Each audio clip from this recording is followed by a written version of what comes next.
નવનાથ કાવડ યાત્રા સમિતિ દ્વારા કામનાથ મહાદેવના ઘાટની સાફ સફાઈ કરાઈ। નવનાથ કાવડ યાત્રા સમિતિ દ્વારા દર રવિવારે નવનાથ મંદિરો, તળાવો, ઘાટ વગેરેની સફાઈ ઝુંબેશ હાથ ધરવામાં આવી રહી છે।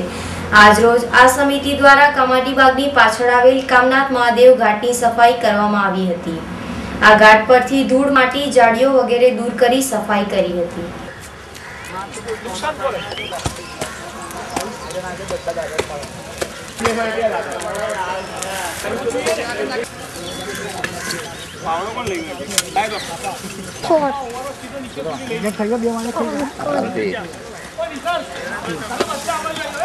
નવનાથ મહાદેવ કાવડ યાત્રા સમિતિ દ્વારા 25/8/2014 રોજ કાવડ યાત્રા નીકળી ત્યારથી વડોદરાના નવનાથ મહાદેવની સફાઈ ઝુંબેશની શરૂઆત કરી છે।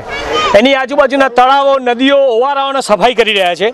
એના ભાગરૂપે સિદ્ધનાથ મહાદેવ તળાવ, ઠેકરનાથ મહાદેવ તથા રામનાથ મહાદેવ અને રામનાથ મહાદેવ તળાવની સફાઈ કરી। ત્યારબાદ આ કામનાથ મહાદેવને અડીને આવેલો વિશ્વામિત્રી નદીનો જે ઓવારો છે, જે પુરાતન કાળથી વિશ્વામિત્ર ઋષિની તપોભૂમિ છે અને જ્યાં મેનકાએ વિશ્વામિત્રીને તપોભંગ કર્યા હતા, એ જગ્યા એટલે કામનાથ મહાદેવ। અને આ જગ્યાએ હમણાં જ મહાશિવરાત્રિના 2 દિવસ પહેલાં શિવલિંગ મળ્યું। એ જગ્યાએ આ ઓવારો જે પગથિયા નતા દેખાતા, આજે 8 પગથિયા સુધી તથા આજુબાજુમાં ઉગી ગયેલી ઝાડીઓ એની સફાઈ કરી છે। આવતા રવિવારે ફરી કરવાના છે।